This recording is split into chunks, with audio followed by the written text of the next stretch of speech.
दोस्तों, आज की वीडियो में हम आपको एक ऐसे नाफरमान बेटे का वाकया सुनाने वाले हैं जिसको सुनकर आपके रोंगटे खड़े हो जाएंगे। जब एक नाफरमान बेटे ने अपनी मां के साथ बदसलूकी की और उसकी बेइज्जती की तो उस बेटे के ऊपर दुनिया में ही ऐसा अजाब आया जिसको देखकर लोगों की रूह कांप उठी। यकीनन ये वीडियो देखकर आप रोने लगेंगे। आपसे गुजारिश है इसको आखिर तक ज़रूर देखें और वीडियो को लाइक करने के साथ ही हमारे चैनल को सब्सक्राइब ज़रूर करें। चलिए देखते हैं ये वीडियो। एक औरत जिसका नाम मरियम था। मरियम के शौहर का इंतकाल हो चुका था, इसलिए वो अपने बेटे अमजद के साथ रहती थी। मरियम ने अपने शौहर की वफ़ात के बाद मुख्तलिफ किस्म के काम करके अपने बेटे को पाला था। मरियम ने अपने बेटे अमजद को सरकारी स्कूल से मैट्रिक करवाया था। अमजद को चूंकि पढ़ाई में कोई दिलचस्पी नहीं थी, इसलिए वो बड़ी मुश्किल से मैट्रिक में पास हुआ। मरियम में हिम्मत न थी कि वो अपने बेटे को आगे पढ़ा सके। मरियम के घर में अमजद 10 साल बाद हुआ था, इसलिए मरियम की उम्र काफ़ी ज़्यादा हो गई थी और अब उसमें काम करने की भी हिम्मत नहीं थी।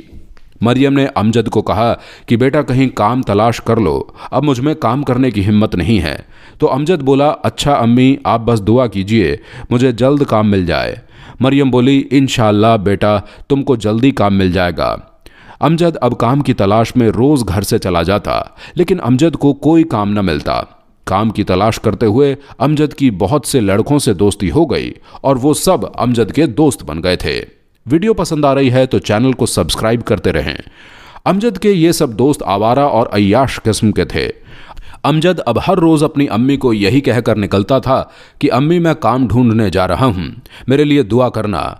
अम्मी जो कि अपने बेटे के घर से निकलते ही उसके लिए दुआ करनी शुरू हो जाती थी और रो रो कर अपने हबीब के सदके अपने बेटे की खुशहाली, तंदुरुस्ती और उसके काम के लिए दुआ करती थी। लेकिन मरियम ये नहीं जानती थी कि उसका बेटा गलत लोगों में उठने बैठने लगा है। जब भी मरियम का बेटा घर से निकलता वो उसकी सलामती की दुआएं मांगना शुरू कर देती थी। अब अमजद 22 साल का हो गया था। एक दिन अमजद सुबह का गया हुआ था और रात के 12 बज गए थे, लेकिन अमजद अब तक घर वापस नहीं आया था। मरियम परेशान हो गई थी और अपने बेटे के लिए दुआएं कर रही थी और दिल ही दिल में कह रही थी, या अल्लाह मेरा बेटा सही सलामत घर वापस आ जाए। रात के 12 बज चुके हैं, लेकिन अमजद अभी तक घर वापस नहीं आया था। अब जब मरियम रोने लगी और अपने बेटे को दिल ही दिल में कहने लगी कि बेटा अमजद घर वापस आ जा, मेरे बेटे रात बहुत हो गई है और तेरी माँ को डर लग रहा है। मरियम की आंखों में आंसू आ गए थे क्योंकि उसके जहन में अजीब व गरीब ख्यालात आ रहे थे। फिर आधे घंटे बाद अमजद घर वापस आ गया।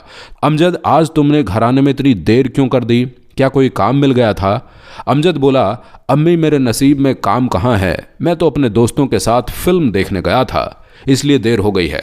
मरियम बोली, अमजद तुमने एक बार सोचा भी नहीं कि मेरी माँ घर में अकेली है, मैं जल्दी घर चला जाऊँ? अमजद ने कहा, अम्मी सिर्फ आप ही माँ तो नहीं है जो घर में अकेली थी, मेरे साथ मेरे जितने भी दोस्त मूवी देखने गए थे सबकी माएँ घर में अकेली थी। अच्छा मुझे भूख लगी है, खाना लाओ। मरियम ने कहा, मैंने भी खाना नहीं खाया है।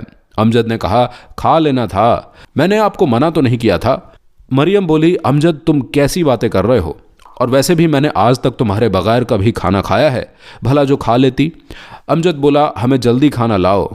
अमजद बोला, हमें जल्दी खाना लाओ और ज़्यादा बातें ना करो। उसने अपने बेटे से कहा, बेटा तुम जिन लोगों के साथ उठते बैठते हो वो लोग ठीक नहीं हैं। बेटा सब लोग तुमको अच्छा नहीं बल्कि बुरा कहते हैं।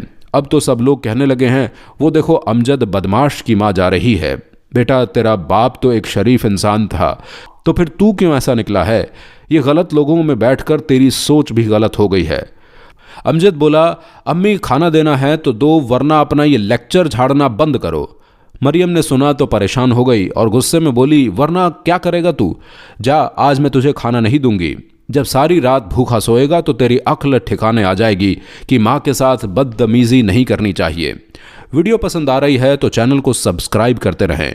गलत लोगों में बैठ बैठ कर तेरी सोच भी गलत होती जा रही है। तुझे तो अपनी माँ से भी बात करने का पता नहीं है कि माँ से किस तरह बात की जाती है। अमजद को अपनी माँ की बात सुनकर गुस्सा आ गया और गुस्से की वजह से उसका चेहरा लाल हो गया था। उस नाफरमान ने अपने पाँव का एक जूता उतारा और अपनी माँ को मारने लगा और मारते मारते अपनी माँ को घर के दरवाजे से बाहर ले गया। जहां सब लोग मरियम को अपने बेटे अमजद से मार खाता देख रहे थे। मरियम सब लोगों के सामने तमाशा बन गई थी। मरियम थी तो एक औरत, अपने बेटे को कई बार पीछे कर चुकी थी, लेकिन शायद अब उसमें इतनी ताकत नहीं थी कि वो अपने बेटे को धक्का देकर पीछे हट जाए। फिर अमजद ने एक जूता अपनी अम्मी के मुंह पर दे मारा था। मुंह पर जूता लगने से मरियम के दिल में एक आह निकली थी और वो दिल ही दिल में अपने रब को कह बैठी कि अल्लाह मेरे बेटे को ऐसा सबक सिखा और ऐसी सज़ा दे कि ये सारी ज़िंदगी रोता रहे कि मैं अपनी माँ के साथ क्या कर बैठा हूँ। फिर अमजद घर चला गया और अंदर से जाकर दरवाज़ा बंद करके सो गया और मरियम ऐसे ही गलियों में भटकती रही। आसपास के लोगों ने मरियम को खाना भी दिया, पर मरियम ने खाने से इनकार कर दिया। 7 दिन हो गए थे। खाना पीना न लेने की वजह से मरियम बहुत कमज़ोर हो गई थी। उसके जिस्म में ताकत बिल्कुल भी ख़त्म हो गई थी और मरियम इस दुनिया से कूच कर गई थी। लोगों ने ही मरियम का जनाजा पढ़ाया और फिर उसे मनु मिट्टी तले दफना दिया गया। दूसरी तरफ अमजद के पाँव को न जाने क्या हो गया था कि उसके पाँव में ऐसा दर्द उठा कि उसका पाँव ठीक होने की बजाय दिन ब दिन सूजता चला गया। अमजद ने मुख्तलिफ शहरों में डॉक्टर्स के पास, अस्पतालों में अपना इलाज करवाया, पर किसी को ये न पता लगा कि अमजद का क्या मसला है। फिर आखिरकार डॉक्टर्स ने कहा कि अमजद के पाँव की उंगलियां काटनी पड़ेंगी और ऐसा ही हुआ।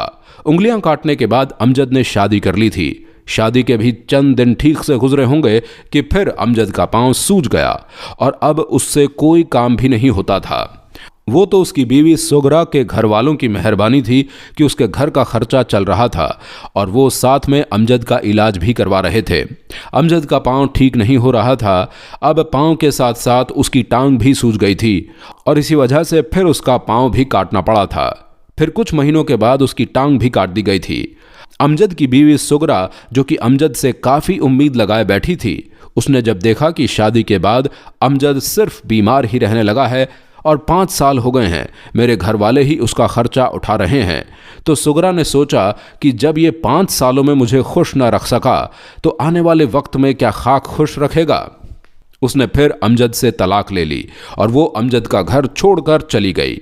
पहले तो अमजद को सुगरा के घर वालों का सहारा था, लेकिन अब उसके पास कुछ भी नहीं था। वो गली के कोने में बैठकर भीख मांगता था और अब वो इलाज भी नहीं करवा सकता था, क्योंकि भीख से मांगे हुए पैसों से सिर्फ वो अपना पेट भरता था। अब उसकी दूसरी टांग और पैर भी सूज गए थे। जैसे पहली वाली टांग उसकी सूज गई थी, पहले तो वो एक टांग के सहारे चल भी लेता था, लेकिन अब वो चल भी नहीं पा रहा था। फिर आहिस्ता आहिस्ता उसी सड़क पर जहां वो भीख मांगता था, वहां पर लेट कर भीख मांगने लगा। न जाने अमजद को कौन सी बीमारी लग गई थी जिसने उसके सारे जिस्म पर हमला कर दिया था। एक दिन एक बुजुर्ग आदमी अमजद के पास से गुजरे। उस बुजुर्ग को सब लोग सूफी साहब कहते थे। अमजद उस बुजुर्ग को कहने लगा, सूफी साहब, मैं अपनी गलती की सज़ा भुगत रहा हूँ, मेरी कोताहियों के लिए दुआ कीजिए, अल्लाह मुझे माफ़ कर दे। फिर अमजद ने सूफी साहब को अपनी सारी कहानी सुना दी। उस बुजुर्ग सूफी ने कहा, अमजद, तुमने अपनी अम्मी के साथ जो सलूक किया है, ये तुम उसी की सज़ा भुगत रहे हो। अमजद कहने लगा, जी सूफी साहब, अल्लाह ने मुझे मेरी गलतियों की सज़ा दुनिया में ही ऐसी दी है, तो आखिरत में मेरी सज़ा न जाने कैसी होगी। शायद अमजद का अब आखिरी वक्त आ चुका था। फिर अमजद 5 दिन बाद इस दुनिया से रुखसत हो गया। अमजद की हालत इतनी बुरी हो गई थी कि लोगों को उससे बदबू आती थी, इसलिए जो लोग उसको भीख भी देते थे तो वो भी दूर से ही पैसे फेंक कर चले जाते थे। और जब अमजद की लाश को लोगों ने देखा तो किसी ने भी अमजद का जनाजा ना पढ़ाया था और ना ही उसे दफनाया गया था। बस कौवे और चीलों ने ही उसका गोश्त खाया था। ये थी अमजद की जिंदगी, जिसने अपनी माँ को जूते मारकर दोज़ख खरीदी थी। अमजद को ऐसी सज़ा मिली थी कि लोग उसको देखकर नसीहत हासिल कर रहे थे। इसलिए कभी भी माँ के आगे ऊंची आवाज़ में नहीं बोलना चाहिए और ना ही माँ की नाफरमानी करनी चाहिए। माँ की दुआ में वो तासीर होती है जो अर्श को हिला देती है और बच्चों की ज़िंदगी को बना भी देती है और बिगाड़ भी देती है। इसलिए हमेशा माँ बाप की खिदमत करनी चाहिए। अल्लाह ताला हम सब को अपने माँ बाप का फर्मा बरदार बनाए और उनकी खिदमत करने की तौफीक नसीब फरमाए। वीडियो पसंद आई हो तो वीडियो को लाइक करें। इस वीडियो में इतना ही। अल्लाह हाफ़िज़।